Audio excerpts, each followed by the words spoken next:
Puluhan siswa SD negeri di Sukoharjo, Jawa Tengah dilaporkan mengalami keracunan usai menyantap menu makan bergizi gratis pada Kamis kemarin.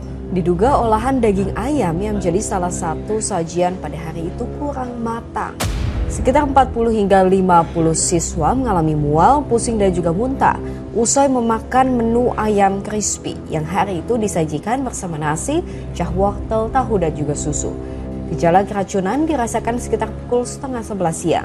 Setelah siswa mual, menu ayam yang diduga bermasalah itu pun diganti dengan telur rebus. Kini kondisi kesehatan semua siswa dipantau setelah ditangani tenaga medis dan juga diberikan obat. Program makan bergizi gratis Prabowo, tapi bikin sakit.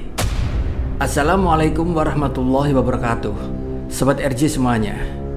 Kali ini kita akan bahas program yang akhir-akhir ini bikin heboh tanah air, yaitu program makan bergizi gratis yang jadi andalan dari pemerintahan Prabowo Subianto. Program ini pun digadang-gadang bakal mencetak generasi emas. Tapi faktanya justru penuh drama dan masalah. Dari temuan BPOM soal sayur basi sampai kabar siswa keracunan di berbagai daerah. Program ini pun saat ini menjadi sorotan tajam. Kok bisa ya program andalan makan bergizi malah bikin para siswa sakit? Yuk kita bahas lebih dalam. Tahun 2025 baru saja berjalan, yaitu kurang lebih 1 bulan. Salah satunya adalah program makan bergizi gratis yang menjadi andalan dari Presiden Prabowo, yang juga digadang-gadang akan membawa anak bangsa menuju generasi emas. Tapi apa yang terjadi sob? Dari awal peluncuran program ini sudah panen begitu banyak masalah. Makanan yang tidak lengkap di berbagai daerah. Ada paket yang tidak ada lauknya, ada paket yang tidak ada susunya, bahkan ada paket yang hanya sayurnya saja. Banyak keluhan-keluhan para siswa yang mengatakan bahwa rasanya hambar. Dan bahkan sekarang muncul kabar mengejutkan, banyak siswa di berbagai daerah mengalami keracunan massal, yaitu setelah menyantap makanan gratis ini. Makanan yang seharusnya bergizi kini malah bikin para siswa sakit. Tapi sebelum kasus keracunan mencuat, sudah ada temuan yang cukup menghebohkan dari BPOM. BPOM yang bertugas memastikan kualitas makanan dalam program ini pun telah menemukan adanya banyak sayur basi yang disiapkan untuk program makan bergizi gratis. Kepala BPOM Taruna Ikrar bahkan menyatakan temuannya tersebut berasal dari hasil evaluasi ketat di lapangan. Badan Pengawas Obat dan Makanan atau BPOM menemukan indikasi sayur basi dalam paket makanan bergizi gratis atau MBG.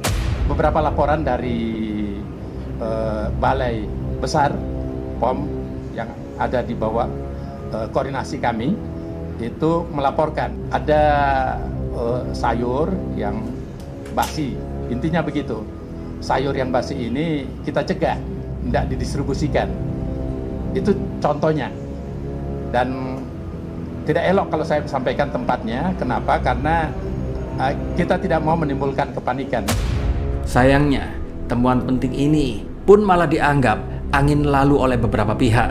Bahkan di media sosial muncul sindiran pedas terhadap BPOM dengan menyebut bahwa BPOM adalah anak abah, bahwa BPOM adalah kaum lobet, dan kaum BPOM tidak bisa move on, dan lain sebagainya. Dan karena berhasil menemukan sayur basi, apakah sindiran ini relevan atau sekedar pembelaan yang membabi buta? Mari kita bahas soal keracunan ini. Beberapa waktu yang lalu, berita siswa keracunan menghiasi berbagai media. 40 siswa sekolah dasar negeri di Sukoharjo mengalami keracunan makanan usai menyantap menu makanan bergizi gratis. Para murid mengaku pusing, mual, hingga muntah. Anak-anak yang seharusnya menikmati makanan bergizi malah berakhir di puskesmas. Bahkan ada yang sampai dikirim ke rumah sakit. Ada yang muntah-muntah, pusing, sampai diare parah. Dan mirisnya, ternyata hal ini bukanlah kejadian tunggal. Kasus serupa pun muncul di banyak daerah. Salah satu contohnya adalah di Sukoharjo, Jawa Tengah, di mana 50 siswa sekolah dasar negeri Duku 3 mengalami keracunan massal, yaitu setelah mengkonsumsi menu makanan gratis. Bahkan beberapa pihak di sini menduga ini bisa jadi puncak gunung es dari masalah yang lebih besar. Kalau kita mundur sedikit ke peluncuran program ini, di sini ada cerita menarik sekaligus memprihatinkan. Saat itu, banyak siswa yang katanya dipaksa mencoba makanan gratis ini. Ada yang diberi hadiah biar makanannya dihabiskan. Bahkan ada yang dilarang foto-foto makanan dan lain sebagainya. Tapi apa hasilnya? Beberapa hari kemudian, makanan basi dan beracun ditemukan di mana-mana. Ironi memang, program yang niatnya memberi nutrisi malah mengancam nyawa generasi masa depan. Lalu siapa yang harus bertanggung jawab di sini? Di sini, pengelola makanan tentu saja bisa dituntut pidana. Dan kasus ini harus diusut tuntas. Karena menurut saya, ini bukanlah masalah kecil. Kalau program ini sudah dijalankan secara nasional, sudah tentu pasti tidak menutup kemungkinan keracunan massal pun bisa terjadi di sekolah-sekolah lain. Belum selesai soal keracunan, masalah baru datang lagi. Ternyata anggaran program makan bergizi gratis ini mencapai 71 triliun rupiah, yaitu sebuah angka yang begitu fantastis. Tapi sayangnya, anggaran sebesar itu hanya cukup sampai bulan Juni tahun 2025. Jadi nih sob, apa yang terjadi setelah bulan Juni ke depan? Anak-anak sekolah tentu saja tidak lagi akan diberi makan gratis. Nah, karena anggaran mulai ngos-ngosan, kini muncul usulan-usulan yang jujur saja bikin rakyat geleng-geleng kepala. Salah satunya yaitu dari Ketua DPD RI yang meminta rakyat untuk menyumbang dana buat program ini. Saya melihat begini, memang negara pasti di bawah Pak Prabowo, Mas Gibran ini betul-betul ingin program makan bergizi gratis ini maksimal.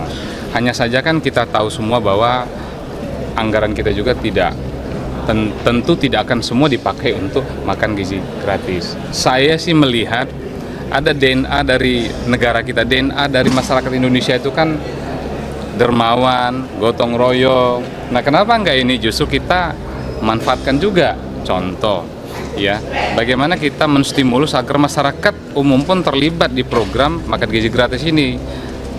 Di antaranya adalah saya kemarin juga berpikir kenapa enggak ya zakat kita yang luar biasa besarnya juga kita mau libatkan ke sana. Itu salah satu contoh. Sehingga pemerintah tidak bekerja sendiri dengan anggaran yang ada. Waduh, program ini kan program pemerintah ya. Kok rakyat yang disuruh nombok sih? Belum selesai sampai di situ, pun muncul juga wacana menggunakan uang zakat untuk membiayai program makan bergizi ini.